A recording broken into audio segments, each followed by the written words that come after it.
Amen. Praise the Lord. God bless you. Beloved preacher Paul Mansano. At tayo po muna ay magkasa pong dumalangin sa ating pinakamamahal na panahon upang tayo patuloy na patnubayan, gabayan ng ating nagilang Diyos na buhay. Amen. Praise the Lord. Hallelujah. Opo, dakilang mapagpalang mabanal sa langit, sa makapangyarihang pangalan mo, aming pinakamamahal na Panginoon Kristo na pinagbubukalan ng mga biyaya, sa pangunan dalangin ng taong nilang isang, aming minamahal ginagalang na Pastor Evangelista, Wilder Meda, and the Papa of God. Minsan pa kami nagpupunta kapasalamat sa bawat yugto ng aming panalagaw, pinagpalat ng isan, sa iyong patuloy na pagkilo sa aming kalagitnaan, patuloy ka na sa amin sa tutuwin na, O Diyos, hallelujah. Subalit bago po yan, minsan pa kami buong pagpapakumbaba, himingin ng kapatawaran sa lahat ng aming nagawang pagkukulang, pagkakasala, pagsalansa sa malakalooban, patawan bawa sa amin, O Diyos, hallelujah.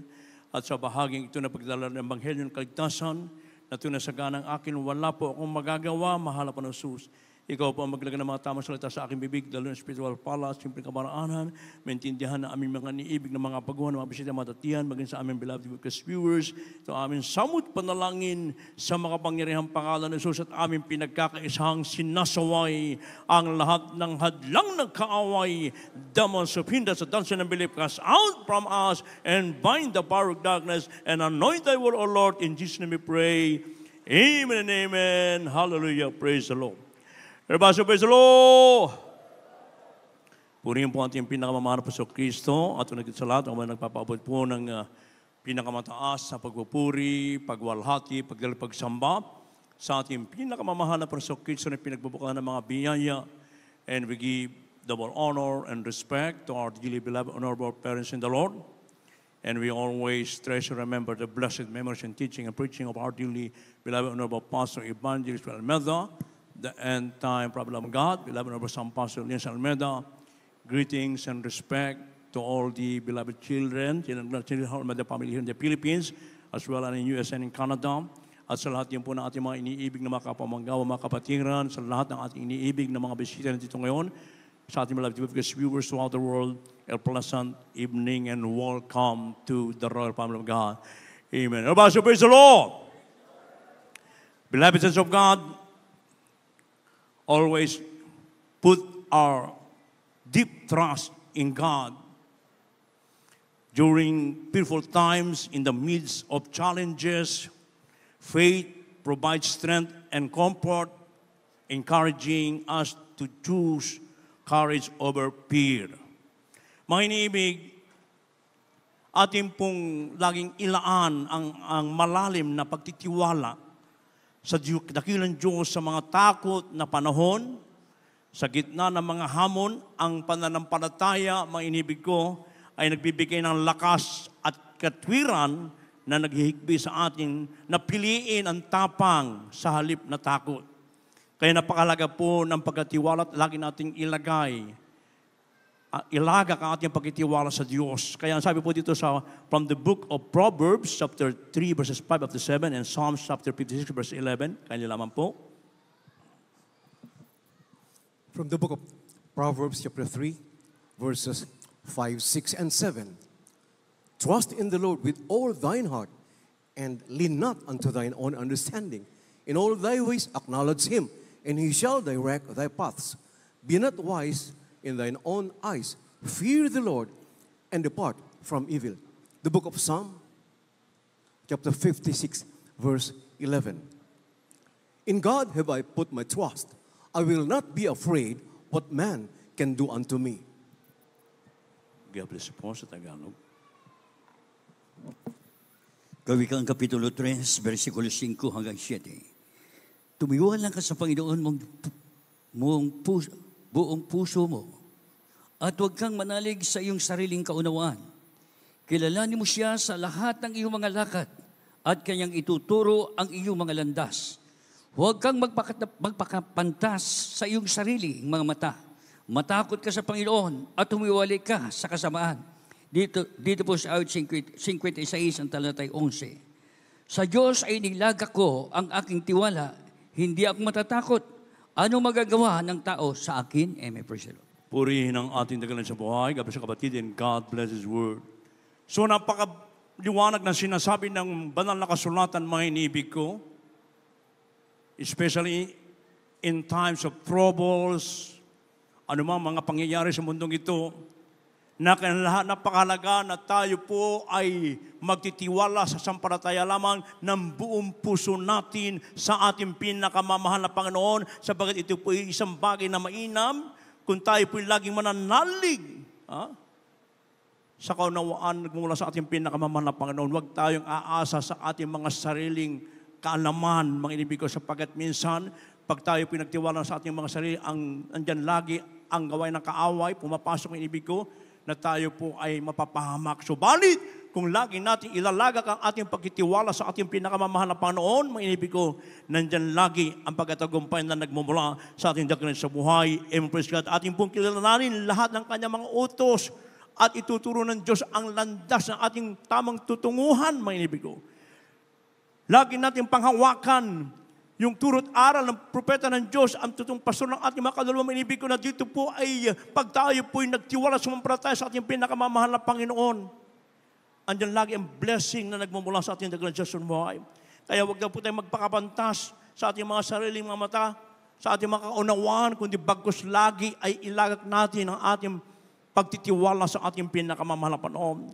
In God have I put my trust, I will not be afraid what man can do unto me. Mga inibig, ating pong laging ilagak, mga inibig ko, ang ating pong pagtitiwala sa dakilang Diyos. Sapagkat pag tayo nagtiwala sa ating mga wala po tayong dapat ikatakot, mga inibig ko. Alat magsabing, praise the Lord. Kahit na sa mga masamang tao, kahit sa masamang kalamidad, panahon, wala kang dapat ikabahala, mga inibig ko, sapagkat tayo ay nagtitiwala lamang sa nag-isang Diyos na buhay na dapat sambahin sa Espiritu katotohanan ang ating amasalatan ng katawang tao, ang kanyang pangalan ni Jesus Cristo na siya lamang na doon ilalagak yung ating pagtitiwala sa ating pinakamamahal na Panginoon. Sa mga napakinggan natin, mga patuloy magmula sa simula hanggang sa matapos, napakinggan natin kung paano sila nagtiwala sa ating mahal na Panginoon. Yung isa nga, tinanggihan na, sabi ng doktor, wala ka ng pag-asa. Kung ikaw may maoperahan, hindi ka na rin gagaling. Subalit sang araw, sa mga masisipag na humahayo, yung inibig ko, siya'y napasama doon. At dinala doon sa luneta, manibig ko sa kursada na yan. At doon nagpakita ang Diyos ang himala sa kanya, sapagat ibinigay niya, inilagak niya ang pagtitiwala sa ating pinakamamahal na Panginoon. Everybody, praise the Lord! Kaya nga mga inibig ko,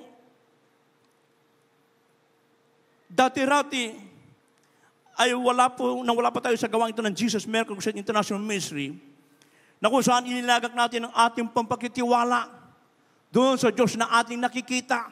Sa pag-aakalang yung Diyos na totoo, yun ang Diyos na magbibigay sa atin ng kagalingan, pagbabago natin buhay, kung paano maiangat ang ating mga antas ng ating buhay, mga ibigo. Subalit tayo lahat ibigo.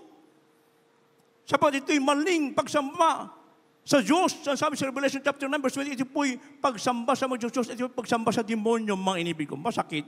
Nung una ako nasaktan, subalit nung aking tinanggap na ito pala yung maling inibig ko, ako itong pinagpala ng ating pinakamamahal. Lahat tayo ay pinagpala ng lahat ng ating pinakamahal noon. Simula nung tayo magtiwala sa nag-isang Diyos na buhay, na siyang may-ari ng ating buhay, mga inibig ko.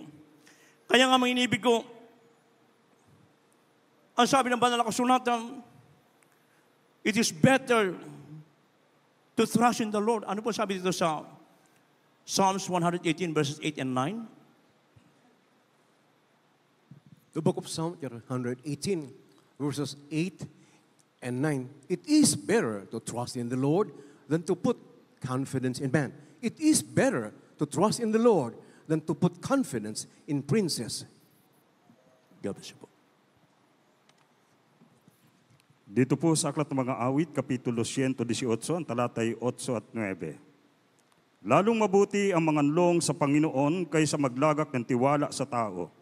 Lalong mabuti ang manganlong sa Panginoon kaysa maglagak ng tiwala sa mga pangulo. Amen. Purihin ang ating pinakamahal. Palakpakan mo natin dakilan sa buhay. Praise God. Yung buhay na palakpak para sa ating pinakamahal. At magsabing praise the Lord! Kaya nga mga iniibig ko, kung ating pong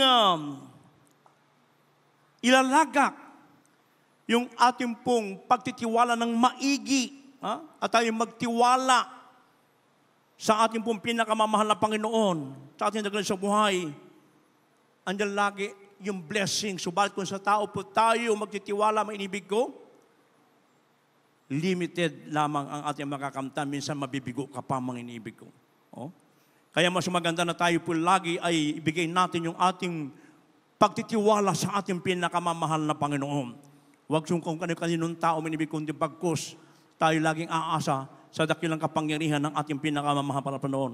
Kahit lagi lamang nating ilalagak ang ating pong mga tiwala sa ating pinakamamahal na Kristo, kahit anong pong mangyari, andyan sa lagi because hindi niya tayo kailanman iniwanan. I will never leave thee nor forsake thee. Hindi tayo lamang iniwanan ng malapanon. Tayo nga minsan ang nangiiwan sa ating daglig sa buhay. So, barit kung lagi nating ibibigay ang ating pong pagtitiwala sa ating pinakamamahal na Panginoon, kahit sa oras ng kapagabagan, sa oras ng kapighatian, sa oras ng mga bagay na kung saan ay mga karamdaman. Napakinggan natin ating beloved brother kanina. Hindi siya umasa sa doktor, sa ospital. Kundi bagkos siya'y nalalangin, nagpuri, at nag-ayun ng mga inibig ko, at siya po ay pinagaling ng ating pinakamamahal na Panginoon. Matipid, mga inibig ko, pag tayo po'y maglalagag ng ating pagtitiwala sa ating pinakamamahal na Panginoon. Mga inibig, may babala ang banal na kasulatan. Na kung saan, mga inibig ko, pag hindi natin ibibigay ang ating pagtitiwala ng 100% sa ating pinakamamahal na Panginoon, na kung saan dati naman na tayong tinuruan ng ating mga magulang sa ating mahal na Panginoon, yung kanilang mga turot aral, na kung ito po'y ating lagi mong bubuli-bulayin, mga inibig ko, ating susundin, nakatiwiran ang kanilang mga turo, mga inibig ko, at magtiwala sa ating mahal na Panginoon, andyan lagi yung proteksyon, pagkapala na nagmumula sa ating dagdag sa buhay. So, balit, mga inibig ko, may babala ang banal na kasulatan, na sabi po dito sa Jeremiah chapter 17, verse 5. Ano po ang sabi po rito? The book of the prophet Jeremiah chapter 17, verse 5. Thus saith the Lord, cursed be the man that trusteth in man, and maketh flesh his arm, and whose heart departeth from the Lord. Puri mo. Jeremias Kapitulo 17, versikulo 5. Ganito ang sabi ng Panginoon, sumpain ang tao na tumitiwala sa tao, at ginagawang laman ang kanyang bisig, at ang puso ay humihiwalay sa Panginoon. So napakaliwanag, mga inibig ko. Ito babala, mga inibig ko, sa lahat ng mga tunay na Kristiyano na naglilingkod sa ating pinakamamahal na Panginoon. Na wala lamang tayong ibang pagkakatiwalaan, ilalagak ating pagkatiwala sapagkat pag tayo po'y nagtiwala sa mga tao, sabi ng Biblia, napakaliwanag ang sinasabi ng ating nabasa, ganito ang sabi ng Panginoon, sumpain ang tao na tumitiwala sa tao at ginagawang laman ang kanyang bisig at ang puso himimulay sa Panginoon. Sapagkat pag nagtiwala ka na sa tao, hindi ka na nagtiwala sa ating mahal na Panginoon. Doon ka na sa tao nagtiwala, mga inibig ko. Samantalang pag tayo po ay lagi nating ilalagak yung ating pagtitiwala na maigi sa ating dagdagan ng Diyos na buhay without any mental reservation, but rather with open heart, mga inibig ko, nandyan lagi overflowing ang supply ng ating mahal, unlimited, mga inibig ko. Sa tao, limitado, mga inibig. At magsabing praise the Lord. Kaya nga, sabi ng banal na kasulatan, maparad ang tao na tumitiwala sa Panginoon at ang pag-asa ay ang Panginoon. Sapagkat siya'y magiging parang punong kahoy na itinanim sa tabi ng tubig at nag-uugad sa tabi ng ilog at hindi matatakot pagka ang init ay dumarating, kundi ang kanyang daon ay magiging sariwa at hindi mababalisa sa taon ng pagkatuyo o maglilikat man ng pagbunga. Purihin ang ating pinakamamahal na Panginoon. Kaya kung tayo pala maglilingkod ng buong katapatan, magtitiwala sa ating mahal na Panginoon, mapaparis tayo doon sa isang punong kahoy na doon sa tabi ng ilog kahit na tag-init, mga inibig ko, na natiling very robust ang kanyang mga dahon. Ganyan po ang mangyayari sa atin, mga inibig ko. Ngayon, ano ipinagagawa ng ating pinakamamahal na Panginoon na dapat natin gawin upang patuloy natin na mailagak ang ating pagtitiwala sa ating nag-iisang Diyos na buhay, mga inibig ko? Ano po sabi po rito? Sa Proverbs chapter, or rather, Psalms chapter 84 verses 12 and 11, kaya nilaman po. The book of Psalm chapter 84, verse 12. O Lord of hosts, blessed is the man that trusteth in thee. Verse 11, for the Lord God is a sun and shield. The Lord will give grace and glory. No good thing will he withhold from them that walk uprightly. God bless you po. Dito po sa Aklat ng Mga Awit, Kapitulo 84, ang talatay 12, balik sa 11. O Panginoon ng mga hukbo, mapalad ang tao na tumitiwala sa iyo. 11, sapagkat ang Panginoong Diyos ay araw at kalasag, ang Panginoon ay magbibigay ng biyaya at kalwalhatian. Hindi siya magkakait ng anumang mabuting bagay sa nagsisilakad ng matuwid. Purihin ang ating pinakamamahal na Panginoon. Lahat magsabing, praise the Lord! Ito ang ipinagagawa ng ating dakilang Diyos na buhay na dapat gawin ng lahat ng Kristiyano na naglilingkod sa ating dakilang Diyos na buhay, sa mga tatawagin pa. Na mapalad ang tao na tumitiwala sa Diyos. Sapagkat sabi dito, mga inibig ko, sapagkat ang Panginoon Diyos ay araw at kalasag. Mga inibig ko, dati tayo ay nasa kadiliman, dinala naman na panahon sa kaliwanagan ng kanyang layunin upang ipahayag natin, ipatutuo ang mga dakilang kamangahamahang gawa na ginawa ng Diyos sa ating mga buhay. Simula nang tayo magtiwala at sumampalataya sa ating pinakamamahal na panahon. Kaya marapat lamang din natin na ipahayag ang mga dakilang kabutihan na ginawa ng Diyos sa atin. Lalo pat nalalapit ang ating 25th Talipaw Peace Mission Anniversary Crusade, mga inibig ko, na kung saan walang ibang gagamitin kundi ang mga tao, tayo sa mga tao upang ang mga tao po ay magkaroon ng tiwala na meron Diyos na nagpapagaling, na meron Diyos na nagbabago, na meron Diyos na magbibigay ng buhay na walang gang sa piling ng ating pinakamamahal na Panginoon. Tayo ang gagamitin, mga inibig ko. Kaya yung mga leaflets na atin nakukuha, ipamahagi po natin yan, isabay na rin ang patutuo kung paano tayo pinagpala, nung magsimula na tayo magtiwala sa ating nag-iisang Diyos na buhay, mga inibig ko. Sabihin natin upang mangarami din tao na magtiwala sa totoong Diyos ng kanyang pangalan, ang ating masalat, ang kanyang pangalan si Yesu Kristo, mga inibig ko. Kaya mga inibig, ang Diyos kailanman sabi dito, pag tayo lumalakad na matuwid at sumampalataya sa Kanya, hindi siya magkakait na mabuting bagay sa nagsisitiwala sa Kanya, mga inibig ko. Last night, mga inibig ko, galing ako sa radio. Pag-uwi ko ng bahay, ako'y natutuwa na nanonood sila ng 50th anniversary ng pamilya ko. Pero yung pala, yung aking beloved wife, panglima na yon na nawalan na naman yung hininga, hinahabol ng hininga, mga inibig ko. Nakita ko yung mukha niya, putlang-putla. At ako'y awang-awa, mga inibig ko talaga, makakita mo yung mahal sa buhay, sa ganung kalalagayan. Kaya nagpuri kami, mga inibig ko, at every 15 minutes, nililiyas namin, mga inibig. At nakapanood na kami ng ilang preaching na ating mga ginagawa ng pastor, na yung talagang handon to the point of death, mga inibig ko, sa ganung kalalagayan. Kaya sabi ko, mahal na Panginoon, ikaw ang may akda ng buhay, sa iyo lahat. Wala kami magagawa, mahal na Panginoon, sa iyo lamang kami magtitiwala, mga inibig. At tinanong ko yung sweetheart, gusto mo ba yung ginawa ng kapatid mo? Sabi niya, no. Magtiwala tayo sa Diyos, sabi niya. So, ako'y natuwa, mga inibig ko. At inabot, mga inibig, hanggang alas 4 na madaling araw ang struggle niya.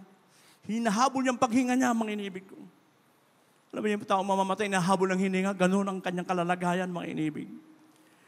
Hanggang sa natapos, tuloy-tuloy ang pagpupuri ko, mga inibig ko, hanggang sa matapos ako, di ko na mamalayan, nakaidlip na siya. Tapos ako magpuri hanggang alas 7 na ng umaga, mga inibig ko. Hindi ako huminto at saka ako na pinatay yung ibang preaching ng mga pastor kasi 4 na preaching yung napanood na nila, mga inibig. So dito makikita natin yung preaching at beloved ng our pastor, yung anointed, mga inibig ko. Na pag ikaw nagtiwala, sumampalataya sa ating mga panoon, sa kanyang propeta, mga inibig ko, nandun lagi yung kagalingan kaagad natin mga panoon. Kaya nga, mga inibig ko, bago ako umalis kanina, ay pinagluto ko ng isdang sinigang, mga inibig ko, pinakain ko muna siya. At muli kong iniwan, mahal mo, sabi ko, sweetheart, bahala ang Diyos sa'yo. Wala akong magagawa kahit nandito ako. Ang Diyos ang may-ari ng ating buhay, ng ating hininga. Kaya sabi ko, sa mga anak ko, magpatuloy kayo magpuri. Every 15 minutes, ilihas niyo yung mami. Kaya dito, mga inibig, pag ilagak mo ang iyong pagtitiwala sa mga panahon, kasi nakita ko, marami kong pinuntahan na mga maging sa unsaved loved ones ko, ganun kalalagayan, pag tinubuhan, ilang oras lang patay. Maging sa ilang kapatiran natin, mga inibig ko na napuntahan natin, ganun din na nangyari, mga inibig ko. Kaya sabi ko, walang iba tayong gagawin, kundi ilagak yung ating buong pagtitiwala sa ating pinakamamahal na Panginoon. Ano man ang mangyari, mga inibig ko, just leave it to the Lord, mga inibig ko. Wala tayong magagawa. Sabagat Biblia mismo nagsasabi, walang sino man tao may kapangyarihan na pigilin ng kamatayan, kundi ang Diyos lamang, mga inibig ko. Kaya mga inibig, ilagak natin ating pagtitiwala sa ating mahal na Panginoon. Lumakad tayo na ayon sa kalooban ng Diyos, mga inibig ko, sabagat ang ating mahal na Panginoon hindi kailanman magkakait ng mabuting bagay sa mga nagtitiwala, sa mga lumalakad na matuwid sa kanyang harapan. At pag nagawa natin yan, mga inibig ko, ano ang pangako ng ating mahal na Panginoon? Last verse, dito po tayo sa Proverbs, chapter 3, verse 2. Maganda na po mga awit manunugtog. In the book of Proverbs, chapter 3, verse 2, for length of days and long life and peace shall they add to thee. God bless you po. Kawikaan Kapitulo 3, versikulo 2. Sapagkat karamihan ng mga araw at mga taon ng buhay at kapayapaan ay madadagdag sa iyo. Amen. Purihin ang ating dakilang Diyos sa buhay. Palakpakan mo natin pinakamamahal na Panginoon. Napakagandang pangako ng ating pinakamamahal na Jesucristo. Pag tayo po ay maglalagak ng pagkitiwala, mga inibig ko, at susundin natin ang lahat ng kautusan natin mga Panginoon. With long life, mahabang buhay, ay pagkakalob sa atin ng ating mahal na Panginoon, kapayapaan, kasiyahan, mga inibig ko, plus ang kanyang pangako na buhay na walang hanggang. Kaya sabi ng Biblia, trust in the Lord and always put our trust in our loving God. Tayo pala tayo tumayo, mga inibig ko. At tayo inibitahan natin ang ating mga inibig na mga bisita. Now is the day of salvation. Now is the accepted time. Ngayon po ang araw ng kaligtasan, ngayon ang araw ng pagtanggap, mga inibig ko. Habang tayo po'y tumatayo, mga inibig ko, awitin po natin ng ako'y magtitiwala kay Jesus. Amen, praise the Lord. Gawin natin panalangin ng awitin ito. Itaas ang ating mga kamay, mga inibig ko. At habang aking binibigay pang pagkataon, sa ating beloved Lord, yung preacher, Brother Louie Angeles, hallelujah. Sa mga bisita dito po kay sa harapan, hallelujah.